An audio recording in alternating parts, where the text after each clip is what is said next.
Ito yung ating house for sale dito sa Villa Anturium, Santa Rosa, Laguna. So, nilagyan lang ng harang dyan para hindi pagparkingan ng mga kapitbahay. So, in this subdivision, ito na lang yung last 2 units na available. Ayan, katabi niyang bahay. So, single detached ito. Ibig sabihin, yung house ay nasa gitna ng property line. Kasya dyan yung dalawang parking. Kaya kung mapapansin mo, all the sides, meron kang vacant lot. So, pwede mong gawing garden. At the same time, since lahat presko siya, kasi diba, pasok lahat ng hangin. Since may vacant ka pa. Ayan. So, kung gusto mo i-extend yung kitchen sa labas, at least meron ka pang space dyan. So, check natin yung loob ng bahay. Ang lot area nito ay 150 square meter. Then, yung floor area niya is 110 square meter. Kung taga Santa Rosa ka, malamang sa malamang, alam mo, yung Villa Anturium. Maraming gustong bumili ng house dito kasi nga, located lang siya along Santa Rosa National Road. Yun nga lang, hindi kasi affordable sa karamihan yung property dito.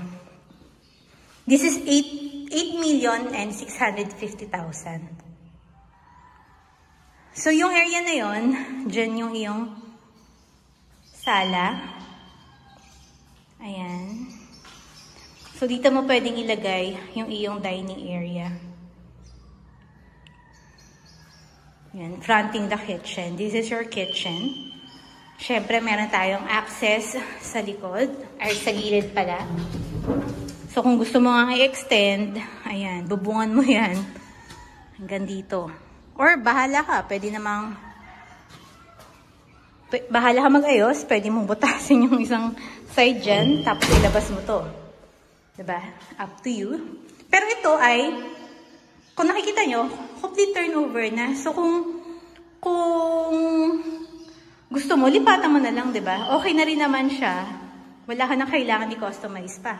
Unless gusto mo ng super ganda or super laking kitchen. So, ito yung ating common toilet and bath. So, may mga shower features na siya na nakakabit. Itong area sa ilalim ng hagdan, pwede mo pang gawin storage area yan. Lagyan mo lang ng modular cabinets. And we have a room sa first floor. So, kung meron kang mga kasamang senior citizen or PWD, di ba? Hindi nila kailangan umakyat. So, check natin yung kwarto sa taas. So, meron tayong isang room dito.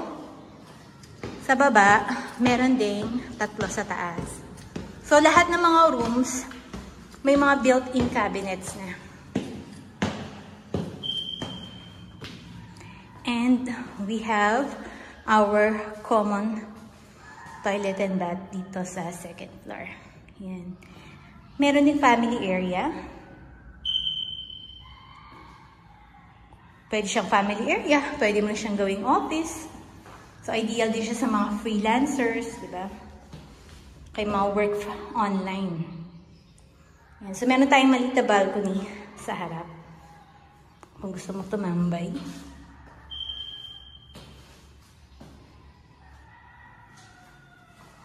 This is our first room. Di ba, lilipatan mo lang. Pero kailangan mo siya kabitan ng aircon. So, meron na tayong ready cabinet na nandyan.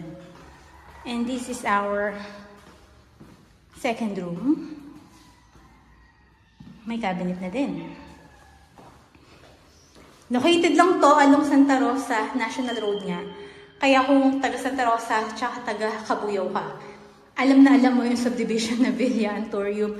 Kapag sinabing Santa Rosa, nako, yung mga nakatira dito, madalas yung maririnig na gusto nilang bumili ng bahay dito sa Villa Anturium. At ito ay kilalang flood-free kasi nakaangat yung lupa niya compared sa mga katabing subdivision. Kaya never itong binaha ever since. So, pwede rin to through bank financing kung hindi mo kayang i-cash yung 8.6 million.